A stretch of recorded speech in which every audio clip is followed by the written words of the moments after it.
Many years ago, in a small town called Aquana, there lived a woman named Mama Grace. Everybody knew Mama Grace. Not because she was rich, not because she owned property, not because she was famous. People knew her because every morning before sunrise, she sat beside the roadside with a rusty charcoal grill. Roasting corn, that was her life. Roasted corn, day after day, month after month, year after year. The smoke had become part of her skin, the heat had become part of her body, and poverty had become her closest neighbor. Now if you looked at Mama Grace from far away, you would think she was fine. But life had not been kind to her. Not at all. Her husband died 12 years earlier after a brief illness. The sickness swallowed every penny they had. Hospital bills came like armed robbers. By the time he died, nothing remained. No savings, no land, no business, nothing. Just debts, and a small wooden house that leaked whenever rain fell.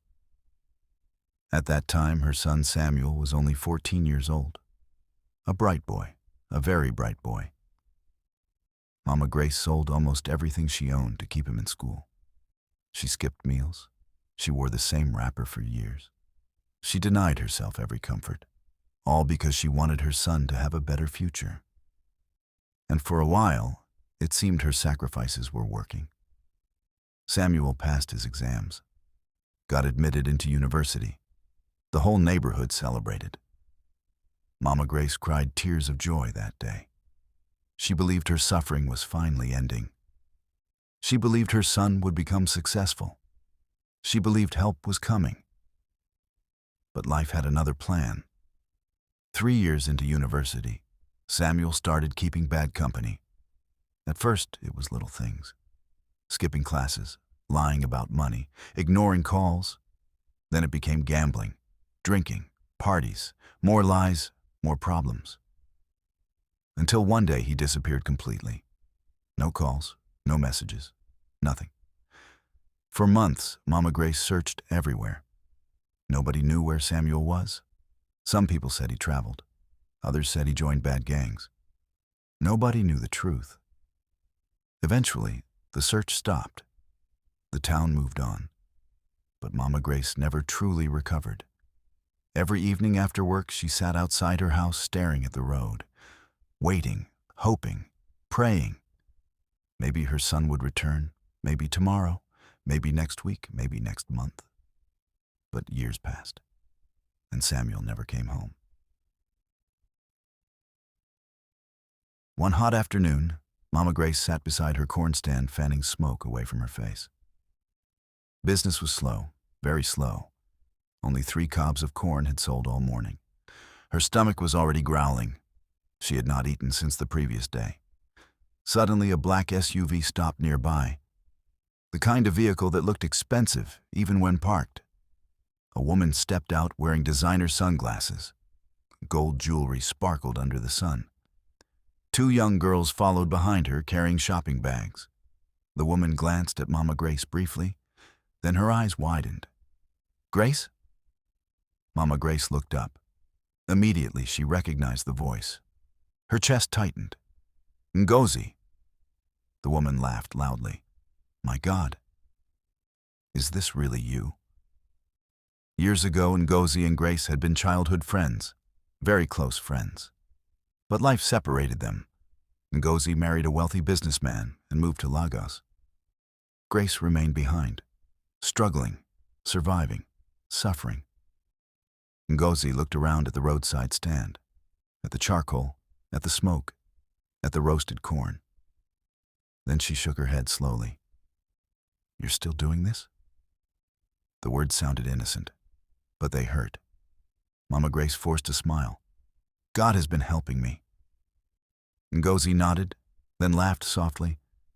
"My dear, after all these years?" One of the younger girls whispered something. They giggled. Mama Grace heard it, pretended not to.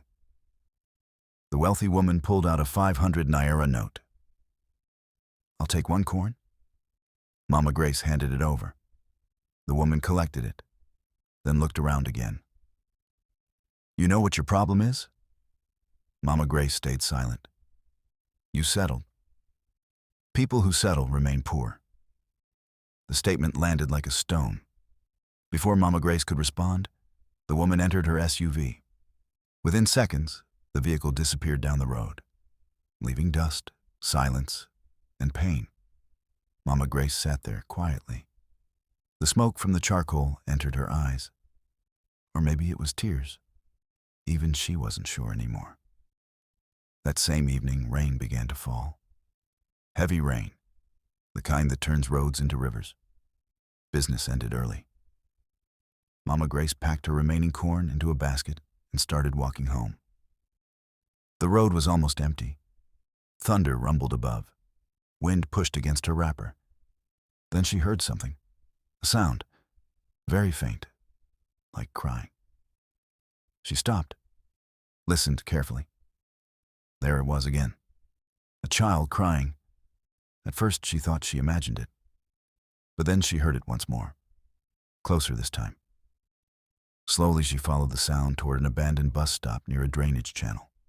The place was dark, wet, lonely. And that's when she saw him, curled up beside a broken bench. A small boy, thin, dirty, shivering violently. His clothes were torn, his face was covered in dust, and his eyes looked like eyes that had seen too much pain. Mama Grace's heart tightened immediately. The boy looked no older than 10, maybe 11. Rainwater dripped from his hair. He hugged his knees tightly, trying to stay warm, trying to stay invisible, trying to survive. Mama Grace slowly stepped closer. "My son?" The boy flinched instantly. Fear filled his eyes, the kind of fear children shouldn't have. "It's okay," she said gently. "I'm not going to hurt you." The boy said nothing. He simply stared, breathing hard like a frightened animal. Mama Grace crouched down. "What is your name?" Silence. "Where are your parents?" Still silence. Only trembling, only fear, only tears. And somehow, at that moment, Mama Grace saw something familiar, not in his face, not in his clothes, but in his loneliness. Because years ago, after Samuel disappeared, she had looked exactly the same. Lost, abandoned, forgotten, and for reasons she could not explain. Her heart broke. Completely.